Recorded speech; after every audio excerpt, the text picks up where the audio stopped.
6 a.m. wake up. This was the day I would leave the dirty and cramped Kathmandu for Annapurna Massif. The plan was to spend 8 days trekking up the valley until the final morning, where we would attempt the base camp on top of the world. The first few days were slow and required breaking in all our new gear, but it was impossible to neglect how stunning the scenery got with every passing day. The real challenge, however, would be acclimatizing to the high altitudes above 10,000 feet. The final days of climbing were a dramatic change in scenery. The greenery and tea houses had long since disappeared from the landscape.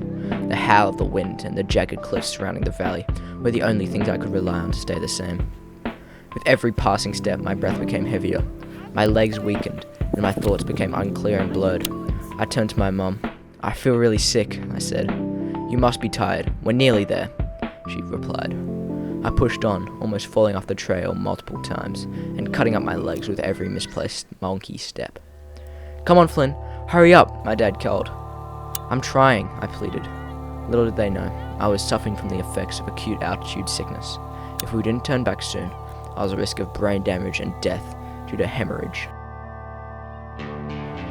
After one step too short, I tripped and fell onto my face, except this time I didn't get up. The coldness of the ground was too comfortable for my delirious self to resist, and I muttered something to my parents about going to sleep. "Flynn, get up! We need to go to the base camp. Stop slowing us down," my mum scolded.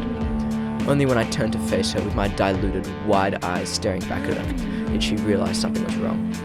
If she had just ignored me and let me fall to sleep, I may have woken up seriously debilitated, or just not woken up at all due to the effects of altitude sickness on the unconscious body. Upon realizing the seriousness of the situation, my parents snapped into action.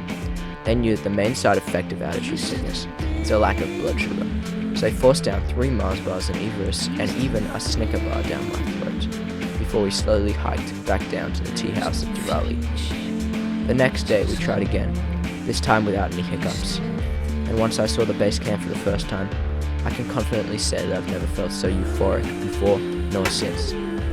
This experience shaped the person who I am to my core, and was the cornerstone in my recognition that the hardest fought victories are often the sweetest.